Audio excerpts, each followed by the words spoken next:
Hello everyone, welcome to Edurself. In this video, let's quickly learn how we can disable a sticky menu in a WordPress website. Alright, I quickly would like to come to the WordPress website, click on Capture Studio, and here we can see a sticky menu, right? When I scroll down till the bottom of the website, the sticky menu has been enabled. Now how are we going to disable the sticky menu? In less than 1 to 2 minutes of time. It is always good to have the sticky menu, but in this video I will teach you how we can disable the sticky menu. First we have to enter into the WordPress dashboard, and if you are not seeing this particular tab, all you have to do is on the URL right after the website you have to enter /wp-admin. It will take you to the WordPress admin page where you have to enter your username and password of WordPress, and then you will be landed right on the WordPress dashboard. And first thing, we have to find the plugins that are related to sticky menu.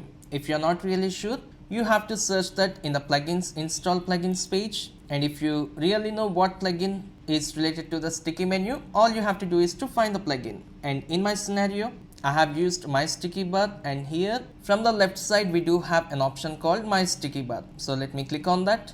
And we have landed on the plugin dashboard page, and here I clearly see the sticky menu is currently turned on. All we have to do is to click on the disable button. You are about to turn off the sticky menu feature. Are you sure about that? We have to click on turn off. Alright, it is so simple. Coming back to the website, I quickly would like to open a new tab, and then I want to search for clickandcapturestudio.com. And once we have entered, and if I scroll down till the bottom of the website, I do not see a sticky menu.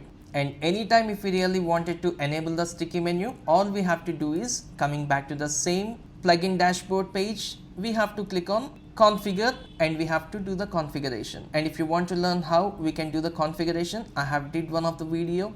It is in my digital marketing playlist. You can find that, and also have posted the same video link right in the description. You can check it. You can do it in less than 1 to 2 minutes of time. Alright, so if you really like this video, and if you want to learn the entire digital marketing course completely for free from the very basics, you can check the digital marketing playlist from the Edurself YouTube channel, where I have explained each and every topic in a very simple way along with the subtitles. And I'll see you in the next video shortly. Thank you so much.